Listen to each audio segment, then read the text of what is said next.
ये चित्र जिस भावना को दर्शाता है वही इस पुस्तक के सार की मूल जड़ है।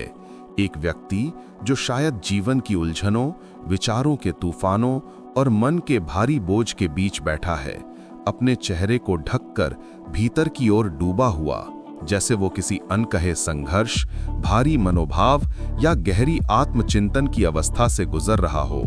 और यही वो मनोवैज्ञानिक परत है जिसे थिंक लेस डू मोर जैसी पुस्तक छूने की कोशिश करती है, क्योंकि आधुनिक दुनिया में सबसे बड़ी समस्या ये नहीं कि हमारे पास साधन कम है, बल्कि ये कि हमारा मन अत्यधिक सक्रिय, अत्यधिक बोझिल और अत्यधिक थका हुआ है, जहां विचार बिना रुके दौड़ते रहते हैं। क्या होगा, क्यों होगा, कैसे होगा, लोग क्या सोचेंगे, गलत हो गया तो, और इन सब सवालों के बीच असल जीवन जैसे कहीं दूर छूट जाता है। ये छवि भी उसी आंतरिक चाल को दर्शाती है जहां मनुष्य अपने ही विचारों में उलझ जाता है और वास्तविक कार्यवाही करने की क्षमता खो देता है। चित्र में व्यक्ति अकेला है, जो ये बताता है कि सबसे बड़ी लड़ाइयां हमेशा मनुष्य अकेले ही लड़ता है, और इन लड़ाइयों का मैदान बाहर नहीं बल्कि उसके अपने मन की गहराइयों में होता है। उसका झुकना, आंखें ढकना, चेहरे को छिपाना, ये सभी संकेत करते हैं कि वो अपने मन की आवाजों, अपने डर, अपने संदेहों और अपनी असुरक्षाओं से अभिभूत है। और ऐसी अवस्था में कोई भी व्यक्ति निर्णय नहीं ले पाता, आगे नहीं बढ़ पाता, क्योंकि मन जितना ज्यादा सोचता है उतना ही ऊर्जा कम होती है, और जितनी ऊर्जा कम होती है उतनी ही कार्रवाई कठिन होती जाती है। किताब का संदेश इसी स्थिति को तोड़ने के लिए है। वो कहती है कि मन को नियंत्रित करने का पहला तरीका ये नहीं कि उसे शांत किया जाए, बल्कि ये कि उसे दिशा दी जाए, क्योंकि मन उतना ही शक्तिशाली होता है जितनी शक्ति हम उसे देते हैं। लेकिन यदि हम उसी शक्ति को कार्यों में बदलना सीख जाएं, तो सोचने के अनंत चक्र टूटने लगते हैं। इस छवि के चेहरे से झलकता दर्द वो दर्द है जो हर उस व्यक्ति के भीतर होता है जो बहुत सोचता है लेकिन करता कम है। ये दर्द आत्मसंदेह का है, अपूर्ण सपनों का है, निरंतर तुलना का है और भविष्य के सतत भय का है। और पुस्तक यही कहती है कि मनुष्य अपने विचारों का गुलाम तभी तक रहता है जब तक वो किसी काम को शुरू नहीं करता, क्योंकि जैसे ही वो कोई पहला कदम उठाता है, विचार कमजोर होने लगते हैं और स्पष्टता बढ़ने लगती है। ये अमज जैसे उन सभी लोगों की प्रतीक है जो जिंदगी में कुछ बदलना चाहते हैं, आगे बढ़ना चाहते हैं, कुछ बनना चाहते हैं, लेकिन अपने ही मन में फंस जाते हैं। उनका मन उन्हें रोकता है, डराता है, थकाता है और उन्हें ये विश्वास दिलाता है कि अभी सही समय नहीं है, अभी थोड़ी और तैयारी चाहिए, अभी थोड़ा और सोचना चाहिए। पर यह पुस्तक कहती है कि सही समय कभी नहीं आता, तैयारी कभी पूरी नहीं होती, स्पष्टता कभी पहले नहीं मिलती। ये सब केवल तब आता है जब व्यक्ति करना शुरू करता है। चित्र में दिख रहा अंधेरा ये बताता है कि अधिक सोचने से दृष्टि धुंधली हो जाती है।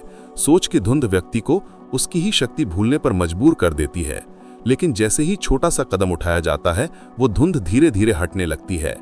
ये पुस्तक क्रिया के महत्व को बार बार समझाती है कि जीवन में परिवर्तन सोचने से नहीं, करने से आता है, क्योंकि कार्य ही वो ऊर्जा है जो मन को संतुलित करती है, चिंता को दबाती है और आत्मविश्वास को जन्म देती है। आत्मविश्वास बातें करने से नहीं, कदम उठाने से पैदा होता है। ये छवि हमें ये भी याद दिलाती है कि मनुष्य की सबसे बड़ी कमजोरी उसका अकेला डर होता है। वो डर कि वो पर्याप्त नहीं है, वो डर कि वो असफल हो सकता है, वो डर कि लोग क्या कहेंगे। और जब ये डर भीतर जम जाते हैं तो व्यक्ति उसी तरह बैठ जाता है जैसे ये पुरुष बैठा है, झुका हुआ, थका हुआ, भीतर डूबा हुआ। लेकिन पुस्तक इस अवस्था को तोड़ने की शिक्षा देती है। वो बताती है कि असफलता से डरना बेकार है, क्योंकि असफलता वही है जो कुछ करने वाले को मिलती है। जो कुछ नहीं करता उसे असफलता नहीं बल्कि पछतावा मिलता है, और पछतावा हर असफलता से भारी होता है। ये छवि आरामदायक भी है और दर्दनाक भी। आरामदायक इसलिए कि ये मनुष्य की सामान्य अवस्था है, हर कोई कभी न कभी ऐसा महसूस करता है, और दर्दनाक इसलिए कि ये एक चेतावनी भी है कि बहुत ज्यादा सोचने से व्यक्ति जीवन जीना भूल जाता है। पुस्तक ये भी समझाती है कि हम जीवन में जितनी भी समस्याएं समझते हैं उनमें से 90% समस्याएं सोच की देन होती हैं। वे असल में उतनी बड़ी नहीं जितनी कल्पना में लगती हैं। इस चित्र में बैठा व्यक्ति शायद सोच रहा है कि उसके पास समाधान नहीं है, जबकि समाधान सिर्फ एक काम शुरू करना ही है। इमेज का गहरा टोन इस बात की तरफ भी इंगित करता है कि मनुष्य का मन जितना अंधेरा होता है, उसकी रोशनी उतनी ही भीतर छिपी होती है। बस उसे जगाने के लिए क्रिया की चिंगारी चाहिए। ये इमेज इसलिए इतनी ताकतवर लगती है क्योंकि ये सिर्फ एक व्यक्ति नहीं, बल्कि हर उस व्यक्ति का प्रतिनिधित्व करती है जो अपने ही विचारों से लड़ रहा है। किताब का संदेश इस इमेज को एक उत्तर की तरह पूरा करता है कि हर व्यक्ति जिसकी मानसिक स्थिति इस छवि जैसी है, वो अपने जीवन को बदल सकता है। बस उसे शुरुआत करनी है, भले छोटी हो, भले धीमी हो, लेकिन शुरुआत ही सबसे बड़ा कदम है। ये इमेज क्रिया के अभाव का प्रतीक है और ये पुस्तक क्रिया की शक्ति का, और दोनों मिलकर ये बताते हैं कि सोचने से जीवन रुकता है और करने से जीवन खुलता है। अंततः इस छवि और पुस्तक दोनों का संयुक्त निष्कर्ष यही है कि मनुष्य को अपनी ऊर्जा विचारों में नहीं, कार्यों में लगानी चाहिए, क्योंकि विचार दिशा दिखाते हैं लेकिन कदम रास्ता बनाते हैं, और जीवन में आगे वही बढ़ता है जो कम सोचता है और ज्यादा करता है। यदि आपको ये गहरा विश्लेषण, ये संदेश और ये समझ पसंद आई हो तो कृपया चैनल को सब्सक्राइब जरूर करें, क्योंकि आपका एक सब्सक्रिप्शन हमें और भी ऐसे अर्थपूर्ण, प्रेरक और जीवन बदलने वाले कंटेंट बनाने की ताकत देता है। सब्सक्राइब करें, जुड़े रहें और आगे आने वाले हर विचार को एक नई शुरुआत में बदल दें।